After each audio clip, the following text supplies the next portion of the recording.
My name is Megan. Over the last 6 years, I poured $1,250,000 into saving my parents' historic estate in Savannah. I paid every contractor, funded every restoration, and covered every tax bill. I thought I was saving our legacy. Then, my father called. He didn't say thank you. He said, "Megan, we are gifting the deed to the estate to Ryan for his wedding present. We need to impress his fiancé's family." Then came the final blow. "And you cannot come to the engagement party." We told them Ryan bought the house himself. You being there would just complicate the narrative. I didn't scream. I just looked at the calendar. The party was in 3 days. Before we get to the eviction notices and the ruins of their reputation, drop a comment below. Have you ever been the fixer in your family while someone else took all the credit? I want to know I'm not alone in this. I placed the phone on the desk. My hands were steady.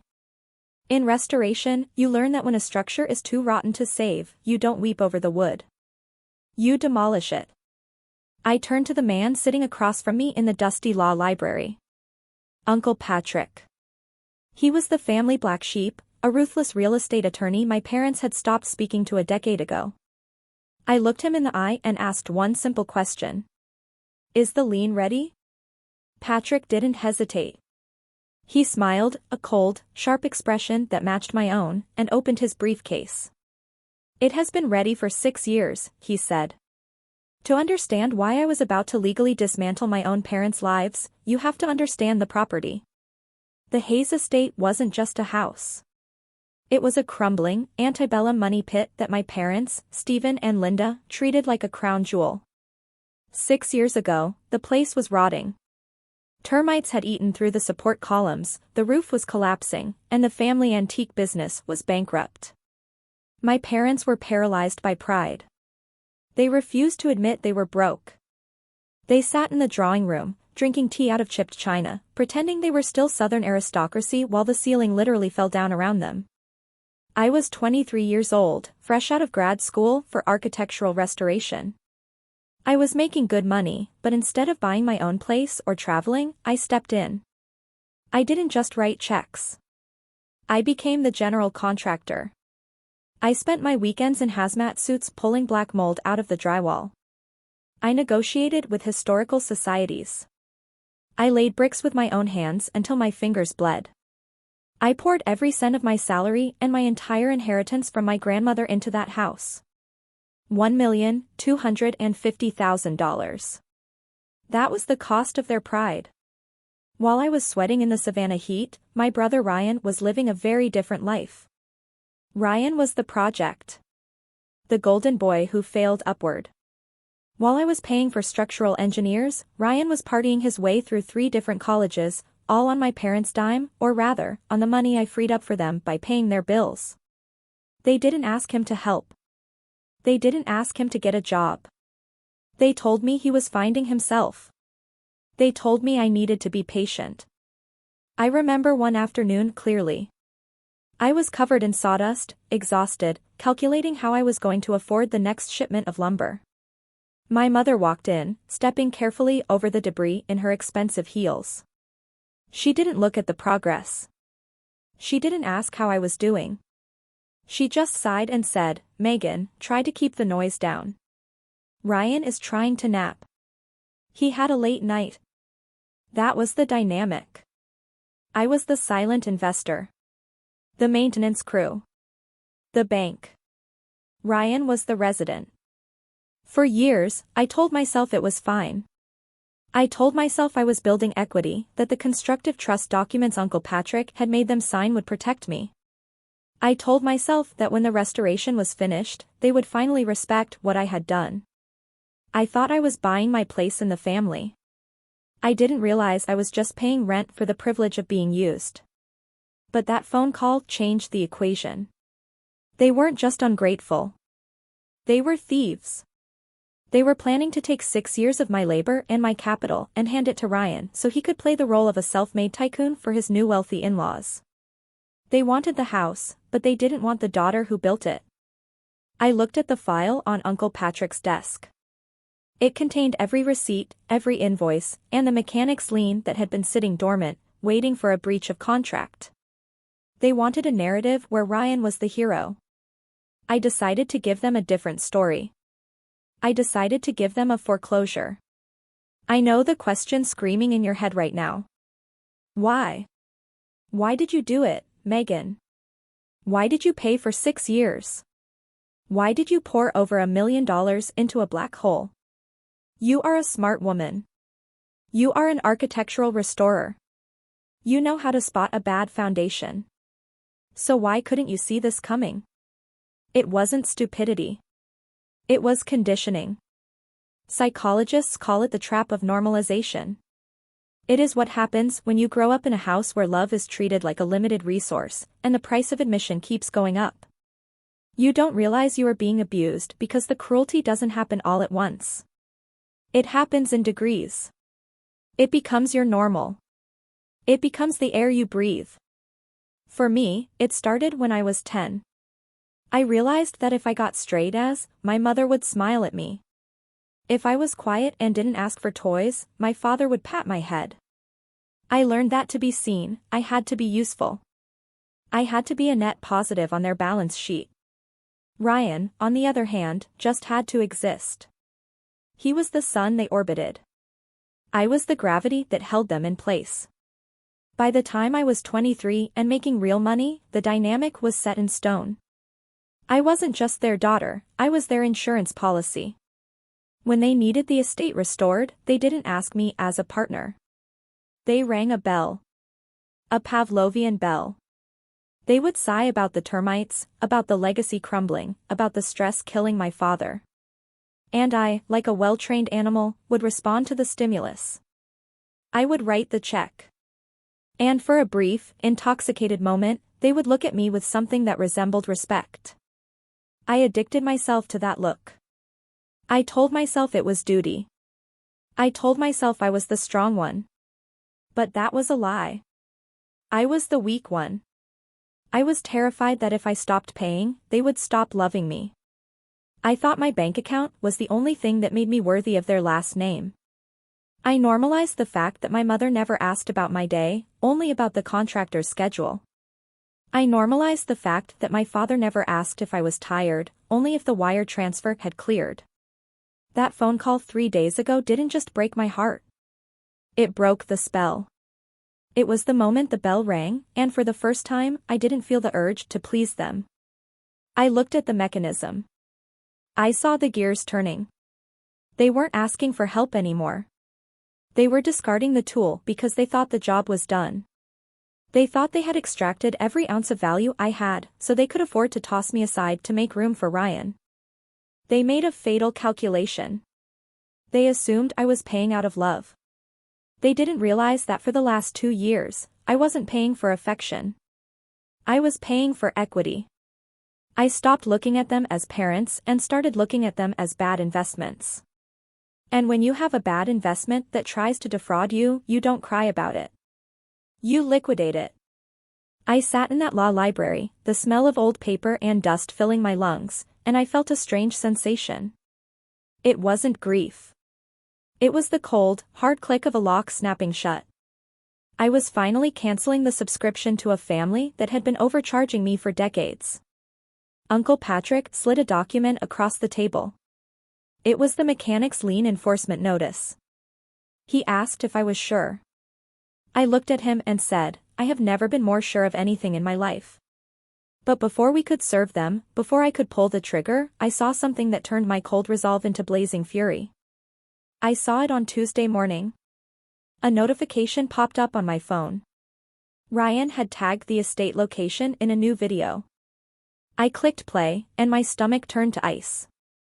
It was a live stream. Ryan was walking through the grand foyer, the foyer where I had spent 3 weeks hand-stripping 60 years of lead paint from the crown molding. He was holding the hand of a blonde woman I recognized as Chloe, his fiancée. Behind them, holding a glass of champagne, was a man in a bespoke suit, Chloe's father, the wealthy angel investor. Ryan looked into the camera, flashing that charming, unearned smile, and said, "Welcome to my humble abode." He told them he had bought the place as a ruin with his early crypto earnings. He told them he had restored it himself, nights and weekends, while building his portfolio. He pointed to the marble floors I had paid for and called them his vision. He pointed to the structural reinforcements I had designed and called them his sweat equity. It was a masterclass in theft. He wasn't just stealing the house, he was stealing my labor, my expertise, and my story. He was wearing my 6 years of sacrifice like a costume to impress a man he wanted money from. In the background of the video, I saw my parents. Stephen and Linda were nodding along, beaming with pride, validating every lie. They looked like the lords of the manor, benevolent and wealthy, completely erasing the fact that without my wire transfers, they would be greeting guests in a foreclosure court. I didn't comment on the video. I didn't smash my phone. I dialed my mother's number with the cold precision of a prosecutor preparing to cross-examine a hostile witness. She answered on the second ring, her voice light and airy, high on the adrenaline of the con. I asked her if she knew Ryan was claiming he owned the house. I expected her to sound guilty. I expected her to stammer. Instead, she let out a sigh of exasperated patience, as if I were a toddler interrupting a dinner party. "Megan, don't be dramatic," she said. "It is just a story. Ryan needs this image. Chloe's father is thinking about investing in Ryan's new venture. He needs to see that Ryan is successful, that he has assets. You know how these people are. They invest in success." I asked her where I fit into this narrative. I asked her why the daughter who actually paid for the success was banned from the property. Her answer chilled me to the bone. She said, "Megan, be realistic. You are single. You work in restoration. You are the behind-the-scenes type. Ryan is the face of the family. He has the Hayes charisma. It is better for the family name if he holds the deed. You don't need a mansion. You wouldn't know what to do with the social standing anyway." There it was. The delusion of the empty wallet. Sociologists talk about the difference between having money and being wealthy. My parents believed they were intrinsically wealthy people who were just temporarily embarrassed by a lack of funds. They believed their status was a birthright. They viewed me not as their savior, but as the staff. In their minds, my money wasn't my property, it was a tribute I owed them for the privilege of being born a Hayes. They didn't resent taking it because they believed they were entitled to it. But Ryan? Ryan fit their delusion. He looked the part. He acted the part. So in their twisted logic, he deserved the house because he matched the aesthetic. They were willing to rewrite history because the truth, that their quiet, hard-working daughter was the only reason they weren't homeless, was too embarrassing to admit. They preferred a lie where their golden son was a genius to a truth where they were failures bailed out by their scapegoat. I hung up the phone. The anger in my chest wasn't hot anymore. It was absolute zero. They wanted to play pretend? They wanted to build a future on a foundation of lies? Fine.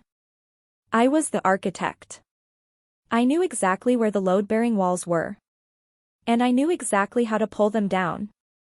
I grabbed my keys and headed to Uncle Patrick's office.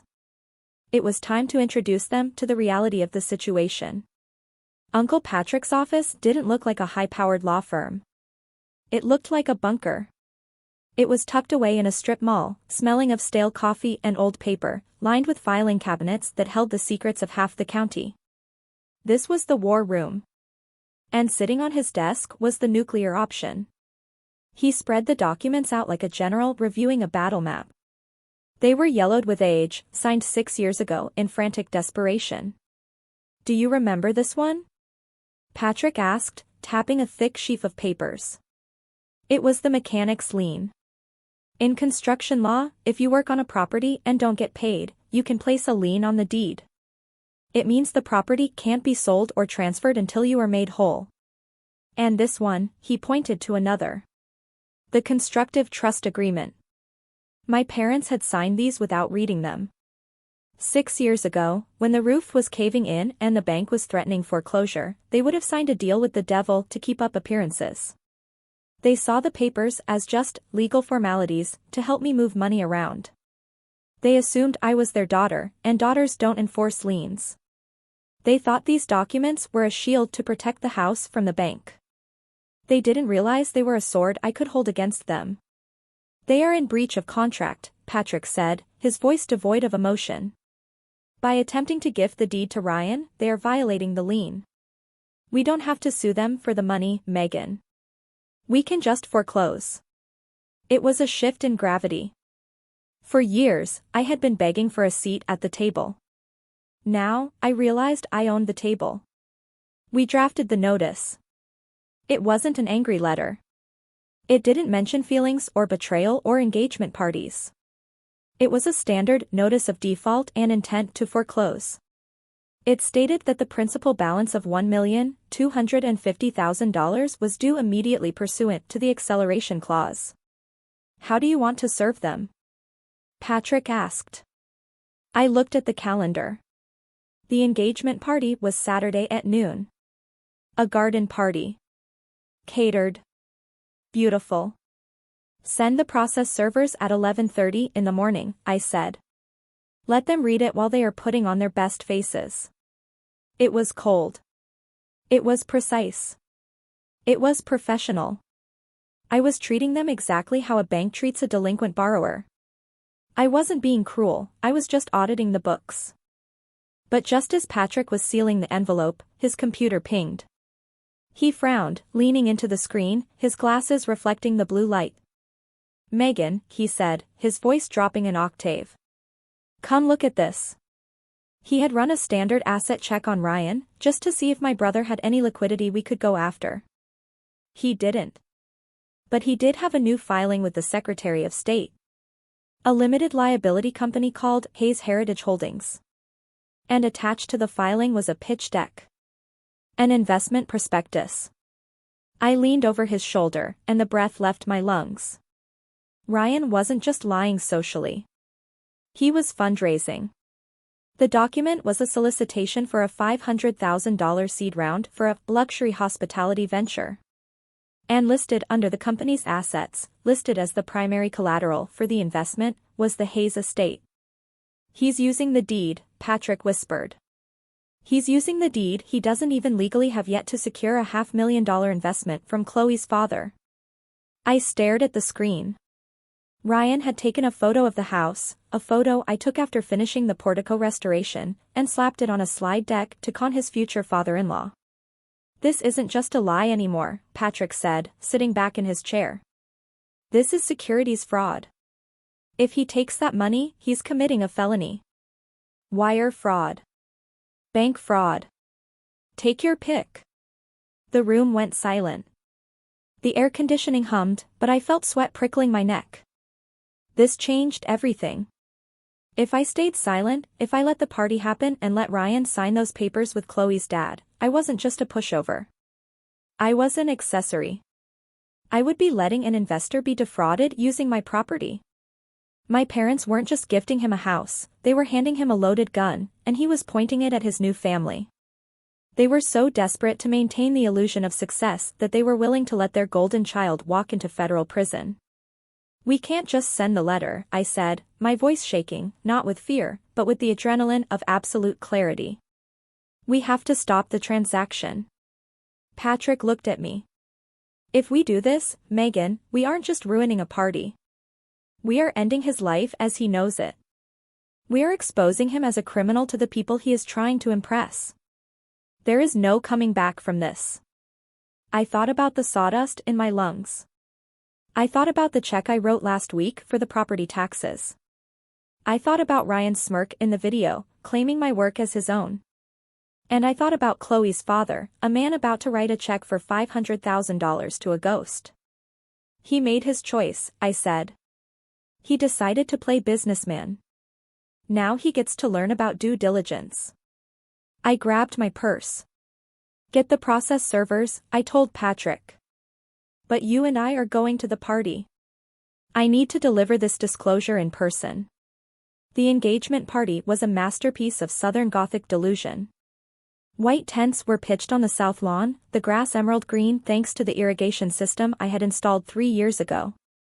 A string quartet played Mozart under the live oaks. Waiters circulated with trays of oysters and champagne. It looked like old money. It looked like a legacy. But as Uncle Patrick and I stepped out of his battered sedan and walked toward the gate, I didn't see a party. I saw a crime scene. We were flanked by two process servers, men in cheap suits who looked like sharks swimming through a koi pond. The security guard at the gate tried to stop us. He had a list, and I knew my name wasn't on it. Private event, he said, stepping in my path. Uncle Patrick didn't even slow down. He held up a court order with the county seal stamped in red. We are serving legal notice on the residence regarding a foreclosure and pending criminal investigation. Unless you want to be named in an obstruction of justice complaint, I suggest you step aside.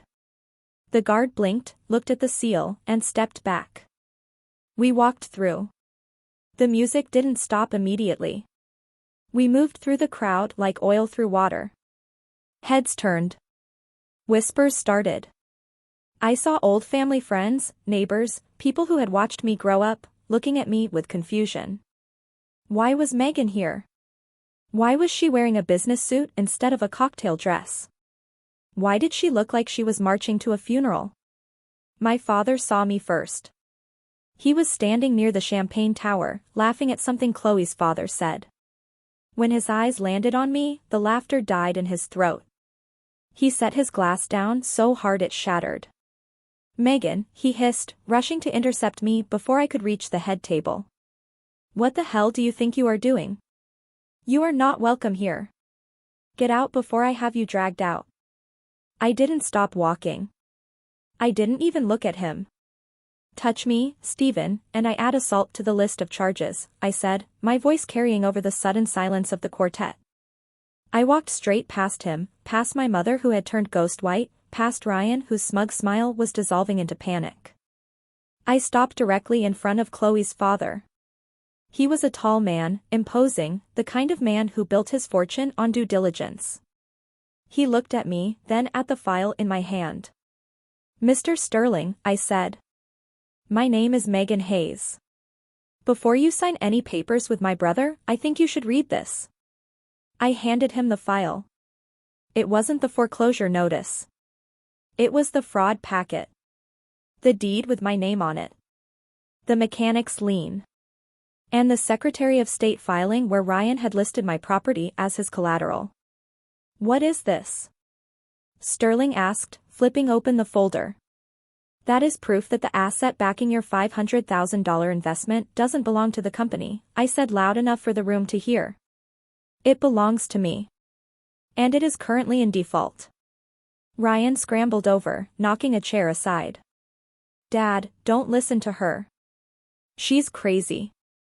She's just jealous because. Quiet, Sterling snapped. He was reading the lien. He looked up at Ryan, his eyes cold. You told me you own this estate free and clear. This document says there is a $1,200,000 lien on the deed held by your sister. Is that true? The silence that followed was heavy, suffocating. Ryan opened his mouth, but no sound came out. He looked at our parents for help. My mother stepped forward, her voice trembling with that practiced, manipulative vibrato. Oh, Arthur, please. It is just a family misunderstanding. Megan helped us out a little bit with some repairs, and we signed some papers to help her with taxes. It is nothing. We are family. The house is Ryan's inheritance. It's not an inheritance, Linda, I cut in. It's a foreclosure. I nodded to the process servers. They stepped forward and handed envelopes to my parents and Ryan. You are being served with a notice of default. You have 30 days to vacate the premises. You can't do this, my mother shrieked, the mask finally slipping. We are your parents. You are ruining your brother's life. How can you be so selfish? After everything we did for you. Selfish? I laughed, a dry, humorless sound. Let's talk about selfish. Let's talk about reality. I turned to face them and the crowd and delivered the truth I had been swallowing for 6 years. Let me paint a picture for you, I said, my voice steady. Let me tell you where you would be right now if I hadn't been selfish enough to step in 6 years ago.